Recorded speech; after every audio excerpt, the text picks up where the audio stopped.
उसके ऊपर देखो सनलाइट गिर रही है, यानी सूर्य की किरणें पर डुप्लीकेट पैर बनाए, ये डुप्लीकेट हाथ, वो क्या कर रहा, अमीबा है ऐसा गोल, लेकिन जैसे ये खाना मान लीजिए उसकी नोट्स भी वहाँ पर मिल जाया करेगी, यानी ये डायरेक्ट अगर आपको नोट्स। और ये जो भाग है ये हरित लवक, देखो यहाँ पे दिया ग्रीन ग्रीन। जय भारत स्टूडेंट्स, कैसे हो? मैं हूँ प्रवीण कुमार प्रजापति, आपके सामने लेकर फिर से एक नया वीडियो। हम लोगों ने अभी तक जैव प्रक्रम अध्याय 5 विज्ञान में लेक्चर नंबर 1 पूरा रिकॉर्ड कर दिया था। अब हम लोग आ रहे हैं लेक्चर नंबर 2 की तरफ, चैप्टर 5 जो है जैव प्रक्रम। और बताना चाहेंगे कि हम लोग न्यू NCERT से कर रहे हैं और उसका लेक्चर नंबर 2 है। हम लोगों ने लास्ट लेक्चर में क्या सीखा था, ये पूरा समीकरण सीख लिया था अच्छे से। हम लोगों ने कुछ परिभाषाएं पढ़ी थी कि श्वसन क्या है, पाचन क्या है, उत्सर्जन क्या है, इस ढंग की कुछ परिभाषाएं थी। और उसके बाद हम लोगों ने एक और चीज़ समझी थी, वो क्या था, पौधों में प्रकाश संश्लेषण। प्रकाश संश्लेषण वाला टॉपिक हमने पढ़ा था एक बार, फिर से उसका एक बार रिविज़न करेंगे। क्या है प्रकाश संश्लेषण? तो प्रकाश संश्लेषण में जैसा कि हम लोग जानते हैं, हम लोगों ने छोटा मोटी चीज़ पढ़ी थी। क्या होता है कि जो एक पौधा होता है, ये जो पौधा है जो मैंने यहाँ पर बना के रखा है, आप इधर चित्र में एक चीज़ देख सकते हो कि एक जो पौधा है उसके ऊपर देखो सनलाइट गिर रही है, यानी सूर्य की किरणें गिर रही है। अब जब सूर्य की किरणें गिर रही है तो यहाँ से कुछ गैस के कण हैं, देख लो कौन कौन सी गैस है। इधर लिखा है CO2। CO2 गैस कौन सी है भाई? Carbon dioxide. क्या बोलते हैं CO2 को? Carbon dioxide. Carbon dioxide, oxide बोलते हैं कि ऑक्साइड? ठीक है भाई, आप जो बोलो सही है, ठीक है। इसको कैसे दर्शाया जाता है? इसका अणु सूत्र क्या है? CO2। तो CO2 एक पौधा जो है वो लेता है, या एक पेड़ होता है वो भी ले सकता है जिसमें क्लोरोफिल हो, ठीक है। फिर ये क्या करता है भाई? सूर्य की किरणें, और यहाँ से क्या ले लेता है? पत्तियों की मदद से देख लो CO2 लेता है। और यहाँ ये जो जड़ें आपको दिख रही है, ये जड़ें क्या कर रही है? यहाँ से पानी ले रही है। क्या लेती है? H2O। क्या? H2O यानी पानी। क्या लेती है? जड़ें पानी ले लेती है। और इतनी सारी चीज़ें जब एक पौधा ले लेता है तो ये पौधा क्लोरोफिल की सहायता से सूर्य की ये जो प्रकाश ऊर्जा है उसको रासायनिक ऊर्जा में बदल देता है। फिर ये पौधा अपना खाना बना लेता है। क्या बना लेता है? खाना, यानी शुगर। यहाँ पे क्या लिखा है? शुगर, या हम कहेंगे कार्बोहाइड्रेट के फॉर्म में। क्या? कार्बोहाइड्रेट बना देता है। क्या बनाता है?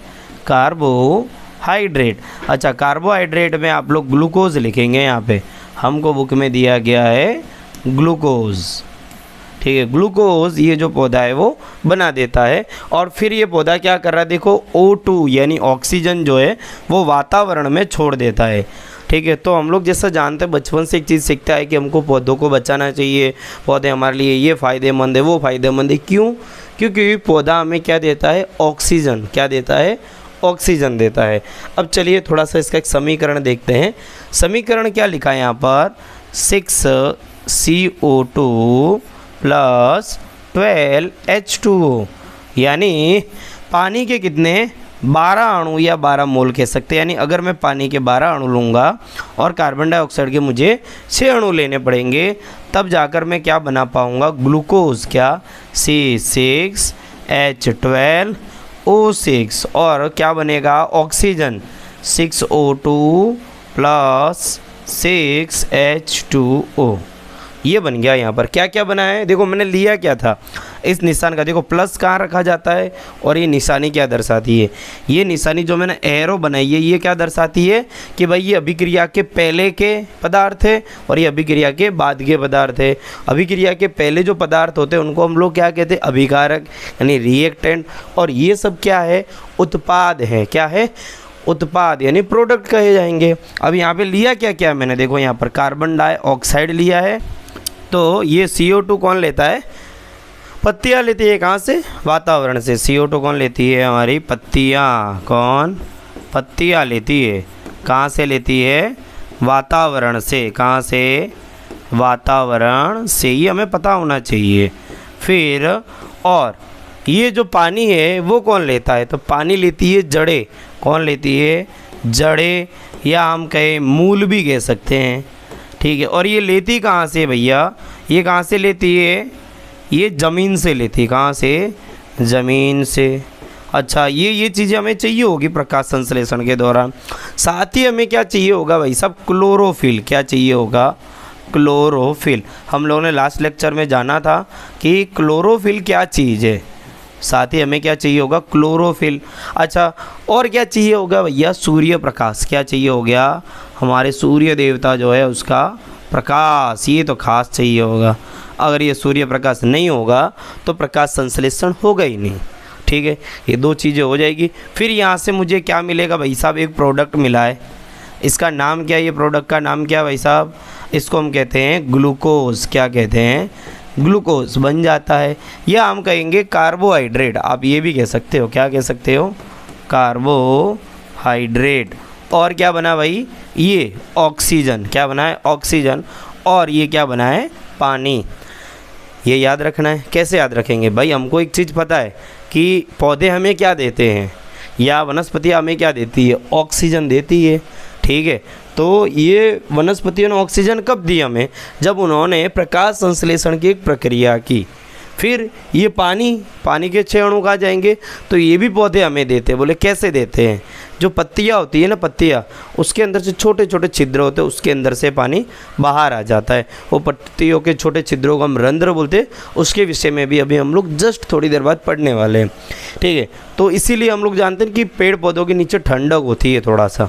मतलब अगर मान लीजिए आपके वातावरण का तापमान जो है वो 37 डिग्री सेंटीग्रेड है, तो पेड़ के नीचे हम जाएंगे तो 30 डिग्री से भी कम हो सकता है, क्योंकि पेड़ की जो पत्तियां है वो पानी छोड़ती रहती है, और इसके लिए हमको क्या, उसके नीचे ठंडक अनुभव होती है। चलिए, ये एक समीकरण था। इस समीकरण को क्या बोलते हैं हम लोग, प्रकाश संश्लेषण का समीकरण बोला जाता है। ठीक है, चलिए अब आगे की बात करते हैं। हाँ, ये तो हमने बात कर ली थी। ठीक है, ये उसका चित्रात्मक वर्णन है। अच्छा, इसमें कौन कौन सी घटनाएं होती है, घटनाएं यहाँ पर 3 लिखी गई है। ठीक है, सबसे पहले क्लोरोफिल द्वारा प्रकाश ऊर्जा को अवशोषित करना। सबसे पहले क्लोरोफिल क्या करता है, प्रकाश ऊर्जा को अवशोषित करता है। क्लोरोफिल ऐसा बैठता है, बोले भैया सूर्य भगवान आओ, बोले हमें क्या चाहिए, प्रकाश ऊर्जा, और उसको खींच खींच के लेता रहता, आने दो भाई, आने दो, आने दो, आने दो। वो क्या करता है, क्लोरोफिल का काम ही वही है। वरना सूर्य प्रकाश को क्या तुम लोग अपने हाथ में रख सकते हो, नहीं रख सकते। तो क्या करता है क्लोरोफिल, क्लोरोफिल कोई मिल गया फिल्म के जादू की तरह है, जैसे नहीं उसमें बोलता है धूप धूप, वही वाला सिस्टम है क्लोरोफिल का। वो ऐसा बैठा रहेगा और क्या करेगा, प्रकाश ऊर्जा को अवशोषित करेगा। तो क्या करता है, क्लोरोफिल द्वारा प्रकाश ऊर्जा को अवशोषित करना, ये पहला पॉइंट। दूसरा क्या है, प्रकाश ऊर्जा को रासायनिक ऊर्जा में रूपांतरित करना। क्या काम है दूसरा इसका काम क्या है, मतलब उसके जस्ट बाद वाला, मतलब जस्ट बाद में क्या होता है प्रकाश संश्लेषण के दौरान, प्रकाश ऊर्जा को रासायनिक ऊर्जा में रूपांतरित करना। जो प्रकाश ऊर्जा होती है उसको रासायनिक ऊर्जा में, भाई क्लोरोफिल ने प्रकाश ऊर्जा तो ले ली, अब उसको केमिकल एनर्जी यानी रासायनिक एनर्जी में कन्वर्ट कर देता है। तथा जल के अणुओं का विखंडन कर, अच्छा यहाँ चला गया, अणुओं का हाइड्रोजन तथा ऑक्सीजन में अपघटन। भाई जो जल होता है वो किस फॉर्म में होता है, H2O के फॉर्म में होता है। कैसा, H2O, जल कैसा होता है, ऐसा H2O फॉर्म में होता है। अब इसको तोड़ना भी तो होता है, तभी ये काम में लग पाएंगे, तो पहले इनको तोड़ा जाता है। ठीक है, किस फॉर्म में तोड़ा जाता है, हाइड्रोजन तथा ऑक्सीजन में, हाइड्रोजन और ऑक्सीजन में इसका क्या किया जाता है, अपघटन। इसको पहले, उसके बाद क्या किया जाएगा, तोड़ दिया जाएगा। इसके बाद कौन सा स्टेप आता है, कार्बन डाइऑक्साइड का कार्बोहाइड्रेट में अपचयन यानी रिडक्शन। ठीक है, जो CO2 है वो कार्बन डाइऑक्साइड है, ये क्या करता है, अच्छा ये हो गया है, चलिए इसको भी हटा देते हैं, बैठा लो। चलिए, तो कार्बन डाइऑक्साइड का कार्बोहाइड्रेट में अपचयन यानी CO2 जो है वो किस में कन्वर्ट हो जाती है, आगे जाकर कार्बोहाइड्रेट यानी ग्लूकोज में कन्वर्ट हो जाती है। देखो यहाँ दिया है हमने, देखो ये रहा, ये बहुत आ गया आगे, ये रहा कार्बन डाइऑक्साइड का किस में, ग्लूकोज में क्या, रिडक्शन। अब बोलो कि रिडक्शन कैसे हो गया, यानी अपचयन कैसे हो गया, क्योंकि CO2 तो इसके पास था, इसने ज़्यादा क्या ली और हाइड्रोजन ले लिए, तो उसको क्या कहेंगे, रिडक्शन। क्या कहेंगे भैया, रिडक्शन। ठीक है, ये थे इसके पॉइंट्स। अब हम थोड़ा पढ़ेंगे संरचना रंध्र के बारे में। किसके बारे में, रंध्र। क्या, रंध्र। रंध्र क्या चीज़ होती है, कि क्यों इतनी इम्पोर्टेंट है, ये चित्र आपकी बुक में दिया गया है और ये मैंने खोज के लाया इंटरनेट से, ये जहाँ तहाँ से। ठीक है, क्यों ये इम्पोर्टेंट है रंध्र हमारे लिए। क्योंकि भाई अभी अभी हमने पढ़ा था प्रकाश संश्लेषण। प्रकाश संश्लेषण पढ़ा तो हमने एक ये चीज़ पढ़ी थी कि जो पत्तियाँ होती है वो कार्बन डाइऑक्साइड खींच के ले आती है। पत्तियाँ होती है, हमने क्या पढ़ा था, ये जो पत्ती है एक ऐसी एक पत्ती है, ये पत्ती क्या करती है, वातावरण से कार्बन डाइऑक्साइड ले लेती है। ऐसा हमने ये अभी भी पढ़ा कि CO2 को कौन लेता, पत्तियाँ लेती है। और जब प्रकाश संश्लेषण की अभिक्रिया पूरी हो जाती है तो यही पत्तियाँ क्या करती है, O2 बाहर निकाल देती है, यानी ऑक्सीजन निकाल भी देती है। और साथ ही हमने ये पढ़ा कि यही पत्तियाँ यहाँ से क्या निकालती है, पानी भी तो निकालती है, H2O भी तो निकालती है। तो पत्तियों के अंदर कुछ तो ऐसे छिद्र रहे होंगे, कुछ तो ऐसे छोटे मोटे छिद्र रहे होंगे जो इस काम को कर रहे होंगे। तो वो वाले छिद्र जो CO2 और ऑक्सीजन साथ ही पानी का लेन देन करता हो उसको हम क्या कहते हैं, रंध्र। क्या कहते हैं, रंध्र। क्या करेंगे हम लोग, रंध्र के बारे में पढ़ेंगे। ठीक है, क्यों इम्पोर्टेंट है भैया, इम्पोर्टेंट है। अगर रंध्र अपना काम करना बंद कर दे तो क्या प्रकाश संश्लेषण होगा, बिल्कुल भी नहीं होगा भाई। ठीक है, चलिए तो रंध्र के बारे में जानते हैं। एक चित्र दिया है हमारी किताब में, तो चित्र को अच्छे से समझ लेना, कई बार एग्जाम में चित्र भी आ जाते हैं। जैसे कि यहाँ पे आपको दिया है द्वार कोशिका है, तो ये जो कोशिका आपको दी है इसको हम क्या कहेंगे, द्वार कोशिका। और ये जो भाग है इसको हम कहेंगे रंध्र छिद्र कहेंगे। और ये जो भाग है ये हरित लवक, देखो यहाँ पे दिया ग्रीन ग्रीन, ये जो ग्रीन ग्रीन भाग है इनको बोला गया हरित लवक। क्या बोला गया है, हरित लवक। और हरित लवक के अंदर ही तो क्लोरोफिल होता है भाई साहब। हरित लवक के अंदर क्या होता है, क्लोरोफिल। क्या होता है, क्लोरोफिल। समझ में आया, हरित लवक के अंदर क्या होता है, क्लोरोफिल। अब पता चला कभी क्लोरोफिल कहाँ रहता है, हरित लवक में। हरित लवक, तो फिर इनका काम क्या हो गया, प्रकाश संश्लेषण का काम करना। ठीक है, समझ में आ रही बात है। तो ये चित्र ध्यान में रखना। अच्छा, इसमें आप एक चीज़ ये देखोगे, अभी जो चित्र आपको यहाँ दिया गया है तो यहाँ पे हम देख सकते हैं ये वाला जो है रंध्र थोड़ा सा खुला और ये वाला थोड़ा सा बंद है। तो अभी हमको ये जानना है कि रंध्र कब खुलता है और कब बंद होता है। ठीक है, और ये जो आप अगर माइक्रोस्कोप के द्वारा, इलेक्ट्रो माइक्रोस्कोप या इलेक्ट्रो की तो ज़रूरत ही नहीं पड़ेगी, अगर आप माइक्रोस्कोप के द्वारा देखेंगे कि रंध्र कैसा दिखाई देता है तो कुछ इस ढंग का दिखाई देगा। ये देखो, ये रहा हमारे पास रंध्र। ठीक है, ये रहे रंध्र। ठीक है, देख लो कुछ इस ढंग के रंध्र दिखाई देंगे। ये रहे, ऐसा राउंड फॉर्म में होता है और बीच में ये इसका भाग होता है, ये इसकी द्वार कोशिका है ये साइड में ये इसकी द्वार कोशिका है। ठीक है, और ये द्वार है इनका। आगे बढ़ते हैं, आगे क्या दिया है, जो पत्ती की सतह पर सूक्ष्म छिद्र होते हैं, प्रकाश संश्लेषण के लिए गैसों का अधिकांश आदान प्रदान इन्हीं छिद्रों के द्वारा होता है। अभी अभी हमने देखा था, वही बात यहाँ फिर लिखी है। क्या लिखी है बात, कि जो पत्ती की सतह पर सूक्ष्म छिद्र होते हैं, भाई पत्ती की सतह पर, क्या पत्ती की सतह पर छोटे छोटे क्या होते हैं, सूक्ष्म छिद्र होते हैं। प्रकाश संश्लेषण के लिए गैसों का अधिकांश आदान प्रदान इन्हीं छिद्रों द्वारा होता है। तो ये जो छिद्र है इनके द्वारा क्या होता है, प्रकाश संश्लेषण के लिए गैसों का आदान प्रदान, मतलब CO2 का अंदर आना, O2 का बाहर जाना, थोड़ा बहुत पानी का भी बाहर जाना, ये सब किनके द्वारा होता है, इन छिद्रों के द्वारा हो जाता है। कौन से छिद्र, फिर से बोलेंगे रंध्र छिद्र। ठीक है, लेकिन यहाँ यह जानना भी आवश्यक है कि गैसों का आदान प्रदान तने, जड़ और पत्तियों की सतह से भी होता है। ठीक है, जो तना है, जड़ है और क्या पत्ती है, इनकी सतह से भी कई बार होता है। यानी छिद्रों के अलावा जो भाग होता है, ये सतह वाला भाग है, वहाँ से भी होता है। इन रंध्रों से पर्याप्त मात्रा में जल की भी हानि होती है। पर्याप्त मात्रा में यहाँ से जल की हानि होती है। हानि मतलब पेड़ पौधों के अंदर जो संचित पानी है वो बाहर निकल जाता है, पत्तियों के माध्यम से क्या होता है, बाहर निकल जाता है। यहाँ से निकल के ऐसे आत्महत्या कर लेता है। क्या करता है, आत्महत्या, भाई बोले हमें ना रहना, ऐसे बाहर निकल के ये गिर जाएंगे। और इसी की वजह से हमको क्या, पेड़ पौधों के नीचे ठंडक की भी अनुभव होती है या अनुभूति होती है। अतः जब प्रकाश संश्लेषण के लिए कार्बन डाइऑक्साइड की आवश्यकता नहीं होती तब पौधा इन छिद्रों को बंद कर लेता है। भाई इन पौधों को जब CO2 की ज़रूरत नहीं है, अब मान लीजिए ये द्वार है जो खुला है, अब द्वार अगर खुल चुका है तो क्या होगा, पानी बाहर निकल जाएगा।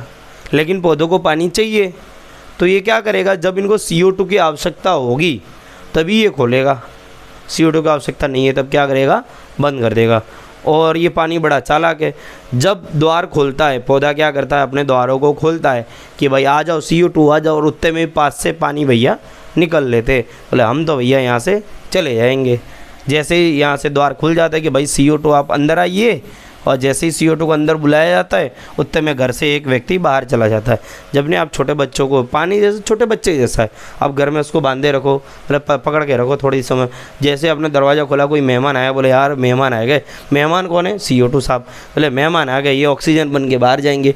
तो दरवाज़ा जैसे ही खुला, पास से बच्चा निकल गया अपने घर में। सुबह से बच्चे को पकड़ के रखा था कि भैया घर पे रहे, बाहर मत जा, घर पे रहे, बाहर मत जा, लेकिन फिर भी क्या हो जाता है, दरवाज़ा खुला नहीं कि मेहमान अंदर आए, पास से बच्चा निकल जाता है, नादान बच्चा ये पानी, ठीक है।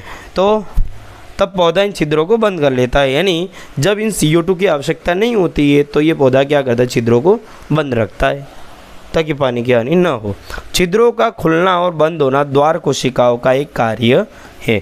तो छिद्रों को खोलने और बंद करने का काम कौन करता है, द्वार कोशिकाएँ। कौन करता है, द्वार कोशिकाएँ। ये हमें ध्यान में रखनी है बातें, बता देते फिर से। द्वार कोशिकाएँ ये रही भाई, ये रही, ठीक है। आहा ये रही, देखो काला कलर कर देते हैं जिनको, ये द्वार कोशिका। इनका काम क्या है, छिद्रों को खोलना और बंद करना।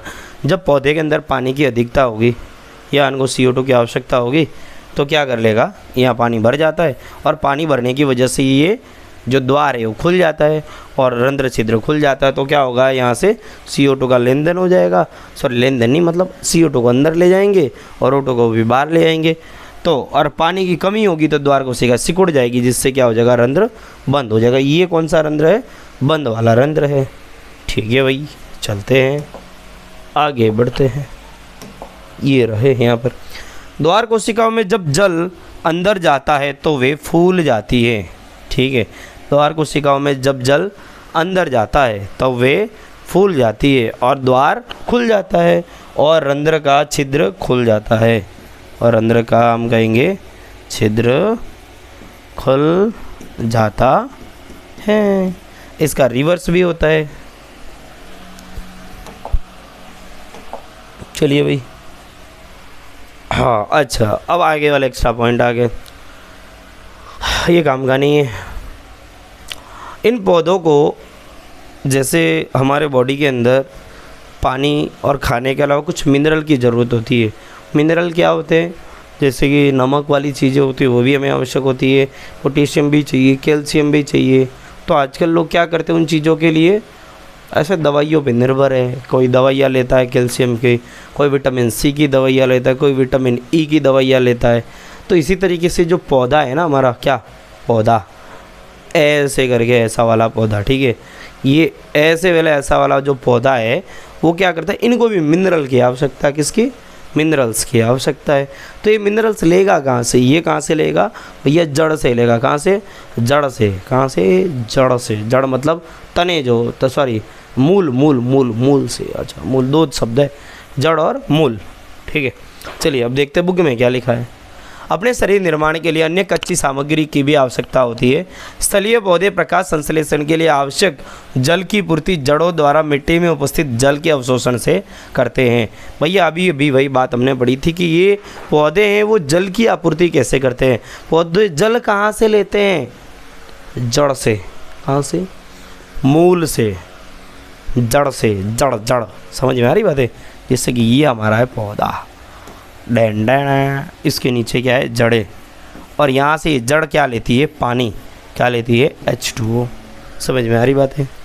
आगे, और इन्हें इनके अलावा और नाइट्रोजन, फास्फोरस, लोहा तथा मैग्नीशियम शरीर के अन्य पदार्थों की भी मिट्टी से लिए जाता है। अच्छा, ये मिट्टी से लिए जाते कौन कौन से, नाइट्रोजन, फास्फोरस, ठीक है, और लोहा यानी आयरन, और क्या है, मैग्नीशियम यानी Mg, इनकी भी आवश्यकता होती है, ठीक है। नाइट्रोजन, फास्फोरस, आयरन और मैग्नीशियम, इनकी आवश्यकता भी होती है इन पेड़ पौधों को। तो ये कहाँ से लेते, ये भी ये कहाँ से लेते हैं, जड़ से ले लेते हैं, जिसका उपयोग, अच्छा नाइट्रोजन एक आवश्यक तत्व है, इनमें नाइट्रोजन बड़ा ज़रूरी है। क्या, नाइट्रोजन, क्यों, क्योंकि जिसका उपयोग प्रोटीन तथा अन्य यौगिकों के संश्लेषण में किया जाता है। इससे अकार्बनिक नाइट्रेट का नाइट्राइट के रूप में लिया जाता है। इन्हें कार्बनिक पदार्थों के रूप में लिया जाता है, जिन्हें जीवाणु वायुमंडलीय नाइट्रोजन से बनाते हैं। भाई साहब ज़बरदस्त चीज़ें लिखी है। अब समझते इस बात को, क्या है भाई नाइट्रोजन का खेल क्या है। यहाँ पे हमने लिखा है कि नाइट्रोजन बहुत ही ज़रूरी तत्व है। कैसा तत्व है भैया, ज़रूरी तत्व है। कैसा तत्व है, बहुत ही ज़रूरी तत्व है। तो भाई साहब अगर ये ज़रूरी है, अगर ये ज़रूरी है तो इसको लेना ही पड़ेगा पेड़ पौधों को। कहाँ से लेंगे, वो भी जड़ के द्वारा ही लेंगे। और इनका काम क्या है, ज़रूरी कैसे हुआ, क्योंकि ये प्रोटीन का निर्माण करता है। क्या, प्रोटीन के निर्माण में आवश्यक है, प्रोटीन के निर्माण में आवश्यक है, आवश्यक है। समझ में आ रही बातें, ये थी बात। नाइट्रोजन क्यों ज़रूरी है। और बैक्टीरिया होते, कुछ क्या होते, bacteria. There are some bacterias, क्या, सम बैक्टीरिया, क्या, बैक्टीरिया, यानी इसको जीवाणु कहते हैं हम लोग। क्या, जीवाणु। वो जीवाणु क्या करता है, वातावरण से नाइट्रोजन को ज़मीन में ले आता है। कहाँ लाता है, वातावरण से नाइट्रोजन को कहाँ लाता है, ज़मीन में। क्योंकि हम जानते हैं नाइट्रोजन तो वातावरण में, हमने बचपन से एक चीज़ पढ़ी है ना, क्या पढ़ी हम लोगों ने, कि 78% जितना नाइट्रोजन है वातावरण में, बाकी 20% समथिंग या उससे ज़्यादा थोड़ा सा वो क्या है, ऑक्सीजन है। बाकी 1 से 2% में अन्य गैसें हैं, बराबर। तो जब इतना सारा नाइट्रोजन वातावरण में है तो पत्तियाँ डायरेक्ट भी इसको नहीं ले सकती। तो अब हम कैसे लेंगे इसको, भाई ये वातावरण में रही हुई नाइट्रोजन को ज़मीन में लाता है। पत्ते अपने ज़मीन में मूल के साथ ले जाना है, तो ज़मीन में लाने का काम कौन करते हैं यहाँ पर, सम बैक्टीरिया यानी जीवाणु करते हैं। चलिए आगे बढ़ते हैं। अच्छा, इसी के बीच हम लोगों ने नई सिस्टम लाया अपने यहाँ, कौन बनेगा होशियार। आपको यहाँ पर 2-3 प्रश्न या MCQ या खाली जगह जैसी चीज़ें दी जाएगी, आपको इसके उत्तर कमेंट में टाइप करने हैं, ठीक है। अन्यथा डिस्क्रिप्शन बॉक्स में एक लिंक दी गई है, आप उस पर जाके क्लिक करोगे तो क्या होगा, आप डायरेक्ट हमारे व्हाट्सअप ग्रुप में जुड़ेंगे। व्हाट्सअप ग्रुप या व्हाट्सअप का जो चैनल है, सॉरी व्हाट्सअप चैनल में, जहाँ पर डेली बेसिस पे ये जो हम पढ़ा रहे उसकी नोट्स भी वहाँ पर मिल जाया करेगी। यानी ये डायरेक्ट अगर आपको नोट्स चाहिए तो भी आपको मिल जाएगी, ठीक है। और वहाँ पे आप आंसर दे सकते हैं। अच्छा रहेगा कि आप इनके आंसर्स जो है वो कमेंट में ही देवे। कहाँ पे, कमेंट में, ठीक है। चलिए पहला प्रश्न क्या है, अच्छा इतना अच्छा प्रश्न है। चलिए मेरे स्वर्ण अक्षरों से लिखा गया क्वेश्चन है, प्रकाश संश्लेषण के लिए पौधों को किन की आवश्यकता होती है। भाई क्वेश्चन मार्क, किन की आवश्यकता होती है बताओ। क्या पानी की होती है, क्या CO2 की होती है, क्या सूर्य प्रकाश की होती है, या इन सभी की, यानी उपरोक्त सभी की। बोलो किन की आवश्यकता होती है। अब सोचो ज़रा, प्रकाश संश्लेषण के लिए क्या पानी की आवश्यकता होती है। तुम सोचो कि हाँ यार पानी की तो हमें भी ज़रूरत है, हैं। प्रकाश संश्लेषण की कहाँ बात कर दे भैया, हमें भी आवश्यकता है, कमी तो सब में है। चलो ये तो हो गया। फिर अरे बोले भैया CO2 की भी तो आवश्यकता होती है। हाँ अच्छा इनकी भी, पर एक से ज़्यादा ऑप्शन सही कैसे हो सकते हैं यार, या तो ये सही होगा या ये होगा। चलो आगे बढ़ते हैं और देखते हैं। सूर्य प्रकाश, भाई ये तो बहुत ज़रूरी है, अगर ये ना हो तो प्रकाश संश्लेषण किस बात का। इधर उपरोक्त तो सभी, मतलब ABC सब, यानी उत्तर क्या हो जाएगा अब हमारा D वाला जो है वो परफेक्ट इसका आंसर है, ठीक है। अगर कोई बच्चा खाली A क्लिक करके आता है इस क्वेश्चन में तो आंसर रॉन्ग माना जाएगा, खाली B करके आता है तो रॉन्ग, और खाली C करके आता है तो भी रॉन्ग। तो सही उत्तर क्या हो जाएगा भाई साहब, D। इसके लिए ऑप्शन जब आते तब चारों ऑप्शनों को अच्छे से देख लेना चाहिए। चलिए अगला खाली जगह है। जब पत्तियों में पानी की मात्रा अधिक होती है तब रंध्र खाली जगह जाते हैं, क्या खुल जाते हैं या बंद हो जाते हैं। ठीक है, खुल जाते हैं या बंद हो जाते हैं। बताओ क्या होता है दोनों में से, या ये वाला या ये वाला। खाली जगह आपको भरनी है। ठीक है, जब पत्तियों में पानी की मात्रा अधिक होती है, पत्तियों में पानी की मात्रा बढ़ जाएगी तो रंध्र खुलेंगे या बंद होंगे। ठीक है, तो खुलेंगे तो आपको कमेंट में लिखना है ए, अगर बंद हो जाता है तो आपको कमेंट में लिखना है बी। ठीक है, आपके लिए जो सही है वो आप करके आएंगे। ठीक है, अभी अभी मैंने इस चीज़ को पढ़ाया है। अगला, ये बहुत अच्छा प्रश्न है, 2 ही ऑप्शन बनाए मैंने। क्लोरोफिल का कार्य खाली जगह है, क्लोरोफिल का क्या कार्य है? ठीक है, ए ऑप्शन में ये वाला और बी ऑप्शन में ये वाला। ए या बी कौन सा रहेगा? आप देखें क्वेश्चन नंबर, आप ऐसा आंसर कैसे टाइप करोगे, 3 का ए या 3 का बी, बस। ठीक है, आप ऐसा आंसर टाइप करोगे कमेंट सेक्शन में। क्लोरोफिल का कार्य क्या है? रासायनिक ऊर्जा का प्रकाश ऊर्जा में रूपांतरण या प्रकाश ऊर्जा का रासायनिक ऊर्जा में रूपांतरण, दोनों में से कौन सा सही है? ठीक है, तो आप सोचकर उत्तर दीजिएगा। मैंने जो पढ़ाया है उसको समझ में आई बात है। चलिए, अब आता है विषम पोषी पोषण। ठीक है, न्यू टॉपिक चालू हो रहा है भाई साहब, विषम पोषी पोषण। बहुत बढ़िया टॉपिक है, सुंदर सा, प्यारा सा, अच्छा सा टॉपिक है। विषम पोषी पोषण हम लोग पढ़ रहे, तो अभी तक हमने क्या पढ़ा था?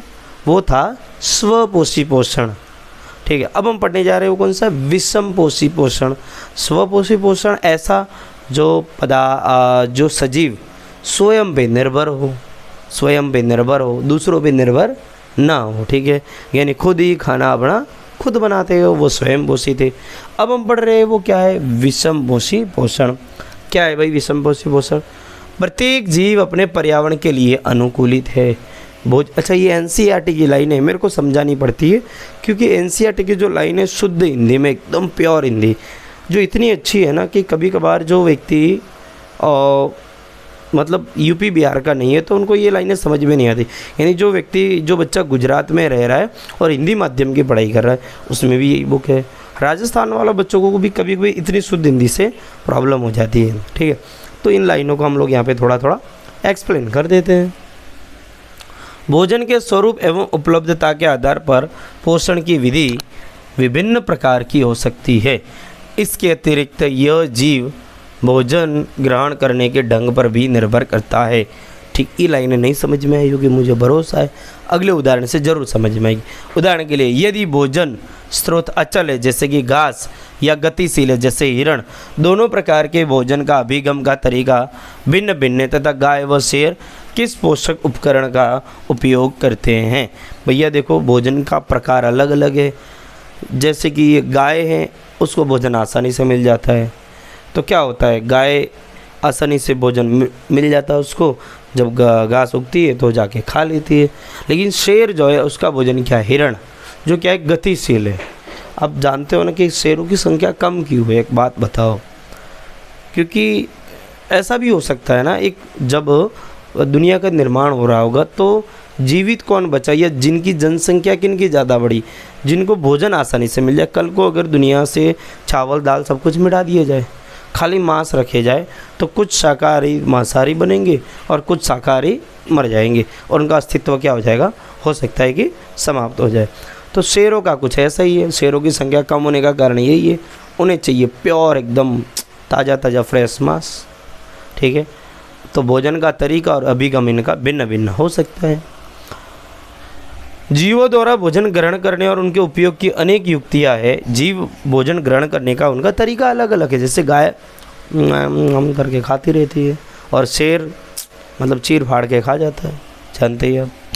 कुछ जीव भोज्य पदार्थों का विघटन शरीर के बाहर ही कर देते हैं और तब उसका अवशोषण करते हैं। अब कुछ जीव ऐसे होते हैं, कुछ जीव क्या होते हैं? ऐसे होते हैं जो शरीर का विघटन बाहर ही कर देते फिर खा लेते। तो हम कैसे करते? हम पहले खाते हैं भोजन को, फिर हमारे अंदर ये जो जनरेटर लगा है ना पेट के अंदर, उस खाने को मस्त एकदम ये मसलता अच्छे से, उसमें से एनर्जी पूरी प्राप्त कर लेता जितनी चाहिए, फिर क्या होता वो बाहर आ जाता सुबह सुबह। ठीक है, तो हम लोग क्या करते हैं? विघटन पेट के अंदर करते हैं। लेकिन कुछ जीव ऐसे होते हैं, कुछ जीव क्या करते हैं? कुछ जीव भोजन का विघटन कहाँ करते हैं? भोजन का विघटन विघटन शरीर के बाहर करते हैं। किसके बाहर करते हैं? शरीर के बाहर करते हैं, बाहर करते हैं। कौन कौन से ऐसे सजीव है भैया? कौन कौन से हैं बताओ क्या? बताते हैं, चलो आपके एनसीईआरटी से ही उठा के बताते हैं। ये रहे उनके नाम, फफूंदी, ईस्ट, मशरूम आदि कवक इसके उदाहरण हैं। भैया इसके उदाहरण क्या क्या दिए? कवक है, क्या है? कवक। कवक एक पूरा ग्रुप है, इसके अंदर बहुत सी चीज़ें आती हैं, जैसे कि ईस्ट, क्या? ईस्ट। और क्या है? और फफूंदी, क्या? फफूंदी। अब बोलो फफूंदी क्या है? मैं बताऊँ आपको फफूंदी, याद दिलाऊँ याद? रोटी, रोटी लंबे समय तक पड़ी रखो तो उस पर वाइट वाइट जम जाता है कुछ, और कुछ काले काले धब्बे या हरा हरा हल्का सा, वो ये फफूंदी है। या फिर अचार ख़राब हो जाता है, आपकी मम्मियाँ मारती है ना आपको जब आप हाथ से अचार लेते हैं ऐसे निकाल के, फिर दे फाटा करके चप्पल उड़ता हुआ आता है। क्यों उड़ता हुआ आता है? क्योंकि मम्मी को साइंस पता है, उनको होम साइंस पता है कि भैया अचार जो है वो ख़राब हो जाएगा। किसकी वजह से? फफूंदी की वजह से। क्योंकि आपके हाथों में भी फफूंद होती है, इनके बीज होते हैं। आप बाहर गंदगी से खेल के आए हो तो ये फफूंद कहाँ चली जाएगी भाई साहब? अचार के अंदर चली जाएगी और अचार ख़राब हो जाएगा। ठीक है, तो ये ईस्ट, फफूंदी। और एक और उदाहरण दिया, वो क्या दिया? मशरूम। क्या दिया है? कौन सा रूम भैया? मशरूम। कौन सा रूम? मशरूम। आप खाए हो? कुछ ऐसा होता है ये खाने में, कुछ कभी कभार ऐसा भी होता है और कभी कभार ये ऐसा छतरी के टाइप में भी होता है। और ये पहाड़ी क्षेत्रों में अधिकतर उगता है, वाइट मशरूम। नोबिता वाले डोरेमोन वालों में बच्चों ने देखा होगा, डोरेमोन जो सीरियल नहीं कार्टून है, हाँ फेवरेट कार्टून है लोगों का। ठीक है, तो वहाँ आप लोगों ने ये देखा होगा मशरूम, ये वाइट भाग होता है, खाने का मस्त मज़ा आ जाती है खाने में। राजस्थान में इसको थुम्बी बोलते हैं। क्या बोलते हैं? थुम्बी। राजस्थान में इसको क्या बोलते हैं भैया? थुम्बी। ठीक है, ये है कवक। और ये अपने भोजन का विघटन कहाँ करते? शरीर के बाहर कर देते, फिर इनको अंदर डाइजेस्ट कर जाते भैया। समझ में आई बात है? अन्य जीव संपूर्ण भोज्य पदार्थ का अंतर्ग्रहण करते हैं तथा उनका पाचन शरीर के अंदर होता है। अन्य जीव मतलब हम भी उन्हीं में आ गए। हम लोग क्या करते? खाना जो भी होता अंदर पहले दबा लेते, चाहे घास हो, चाहे फूस हो, घास फूस, अंडा, मुर्गी, मछली सब ले लिया अंदर। अब फिर पेट का काम है भैया, हमारा मुंह का काम है, हमने स्वाद चखा और अंदर ले लिया। और उनका काम क्या है? पेट का। फिर मुंह बोलता भैया अब तुम जानो तुम्हें क्या करना है, पेट बोलता भैया आने दो, पचा लेंगे, और क्या काम ही है। कभी कभार नहीं पचता है तो फिर आती है एसिडिटी, फिर बोलते हैं भैया पेट दर्द कर रहा है। ठीक है भाई, तो ये छोटी छोटी बातें थी समझने लायक। अब हाँ, बहुत अच्छी चीज़ है। अब हम समझेंगे जो हमें समझना है वो अमीबा में पोषण। What is the new topic of today? Amoeba. Amoeba amoeba amoeba amoeba amoeba amoeba amoeba में पोषण। और साथ ही हम लोग पैरामीशियम का भी देखेंगे। पहली बात, हम एक बात ये समझ लेंगे, हम जो जीव है, इंसान जो जीव है, कुत्ता है, बिल्ली है, भेड़ है, बकरी है, ये सब बहुकोशिकीय सजीव है। कैसे सजीव है? बहुकोशिकीय, मल्टी सेल्यूलर अंग्रेजी में गए तो। हिंदी में कहेंगे तो क्या कहेंगे भैया? क्या कहेंगे? बहुकोशिकीय हम सभी। लेकिन ये अमीबा है वो बहुकोशिकीय नहीं है, वो है एक कोशिकीय। कैसा है भाई साहब? एक कोशिकीय। कैसा सजीव है? एक कोशिकीय है भाई, एक कोशिकीय। एक कोशिकीय का मतलब क्या होता है? एक कोशिकीय का मतलब क्या होता है? ये जो अमीबा है सिर्फ एक कोशिका होती है, इसके अंदर केंद्रक भी होता है, और ये एक कोशिका ही पूरा का पूरा एक सजीव है। ये कोशिका खाना भी खाएगी, ये कोशिका ऑक्सीजन भी लेगी, और ये कोशिका बाहर भी मटेरियल को निकालेगी, ये कोशिका ये भी करेगी, ये कोशिका वो भी करेगी, यानी मूत्रण भी करेगी, वर्ज्य पदार्थों का त्याग भी करेगी। ये एक कोशिका क्या क्या कर सकती है? बहुत कुछ कर सकती है। ठीक है, तो अमीबा इस ढंग का एक प्राणी है। क्या है? प्राणी। प्रोटोजुआ भी बोला जाता है हम लोग इसको। ठीक है, यानी एक प्राणी कहेंगे हम, सीधी सीधी बात में सजीव। ठीक है, सजीव। ये कैसा सजीव है? जो एक कोशिकीय है। तो इसमें हमें क्या पढ़ना है? पोषण। क्या पढ़ना है भाई साहब? पोषण पढ़ना है। देखो, मैं पहले थोड़ा चित्र के फॉर्म में समझा देता हूँ। यह कितना अच्छा दिया चित्र। ज़रूरी नहीं है कि ये जो चित्र किताब वालों ने दिया है हम same to same as it is बनाएं, ये आवश्यक नहीं है। आप अपनी मर्जी से भी रेंडमली बना सकते हैं। कैसे? ऐसे डंडा, लो भाई मेरे को तो ऐसा बनाना है, मैंने तो ऐसा बना दिया। फिर क्या करूँगा मैं? फिर हल्का सा उसको क्या करना है, हाँ, अरे भैया मिट जा, जान लेगा क्या बच्चे की। फिर ऐसा करना है, थोड़ा सा ये भाग थोड़ा खुला कर देना है और ये भोजन अंदर हल्का सा, ये केंद्रक था पहले से, ठीक है। फिर क्या हो जाएगा? फिर फिन का आ जाएगा, फिन का छूना आएगा, फिन ऐसा। भाई साहब फंसा लिए। फिर क्या हो गया? अच्छा, केंद्र को काला ही बना देते हैं, ये अच्छा रहेगा। हाँ देखो मैंने ये चित्र बना दिया जैसा इधर बनाया हुआ। पहले ये क्या दर्शा रहा है? एक अमीबा है। फिर क्या दर्शा रहा है? अमीबा और उसके पास क्या आया? भोजन। क्या आया है? भोजन, यानी भोज्य पदार्थ। कौन सा पदार्थ? भोज्य पदार्थ। और ये अमीबा ने क्या किया? यहाँ पर डुप्लीकेट पैर बनाए, ये डुप्लीकेट हाथ। वो क्या कर रहा? अमीबा है ऐसा गोल, लेकिन जैसे ही ये खाना मान लीजिए पेन है खाना, तो क्या कर लेगी? यूँ हाथ बना लेगी, बोले भैया आने दे, अंदर दबा लिया और दबोच लिया ये भोजन। फिर इसने क्या कर दिया? यहाँ से भाई साहब सिस्टम कर दिया पैक, और फिर भाई साहब क्या हो गया? अमीबा ने उस भोजन को अपने अंदर उतार लिया। चलिए एनसीईआरटी का चित्र समझते हैं। यहाँ पे खाद्य कण है और ये केंद्रक है, बहुत अच्छी बात है। फिर अमीबा ने क्या किया?